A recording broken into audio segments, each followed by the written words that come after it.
بیٹا عمر فاروق رضی اللہ تعالیٰ عنہ کا ہے، عام نہیں ہے، وہ بھی صحابی رسول ہیں، صحابی رسول ہیں۔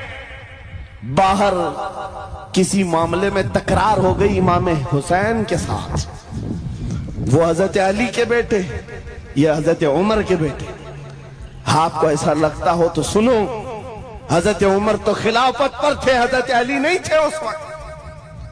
ہو سکتا ہے چھوٹی عمر میں کچھ بحث ہو گئی، بحث ہونے کے بعد یہ تکرار ہوئی تو امام حسین نے عبداللہ بن عمر، حضرت عمر کے بیٹے کو صرف اتنا کہا، تم میرے سے کیا بحث کر رہے ہو؟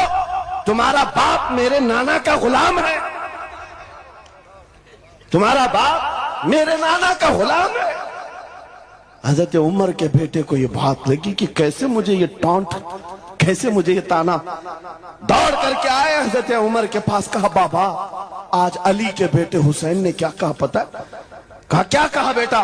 کہا ہماری تکرار ہو رہی تھی، اس میں انہوں نے بلا کر کے مجھ سے یہ کہا کہ تم مجھ سے کس بات پر لڑتا ہے، تیرا باپ تو میرے نانا کا غلام ہے۔ حضرت عمر نے کہا ایسا کہا انہوں نے، ایسا کہا؟ کہا سچ کہہ رہا ہوں بابا ایسا ہی کہا۔ کہا بلا لا حسین، بلا لا۔ طلب کیا گیا، امام حسین کو بلایا۔ بیٹا حضرت عمر کا، ہو سکتا ہے اس وقت ان کو یہ خیال ہو کہ شاید زجر و توبیخ ہو جائے، ڈانٹ ڈپٹ ہو جائے۔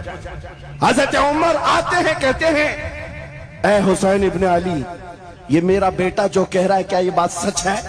کیا آپ نے اس کو ایسا کہا کہ تیرا باپ میرے نانا کا غلام ہے؟ امام حسین نے کہا ہاں سچ بولتا ہوں، ہاں میں نے کہا۔ کہا کہہ کے بتاؤ کیسے کہا، کہہ کے بتاؤ کیسے کہا؟ کہا میں نے ان سے کہا تیرا باپ میرے نانا کا غلام۔ حضرت عمر نے کہا اور ایک بار کہو، پھر کہا اور ایک بار کہو۔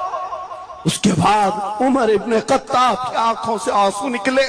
کہا اپنے بیٹے کو کیا بہترین تکرار کر کے آیا ہے، یہ حسین یہاں گواہی دے رہے ہیں، کل قیامت کے دن یہ اتنا کہہ دے میری زندگی وصول ہے۔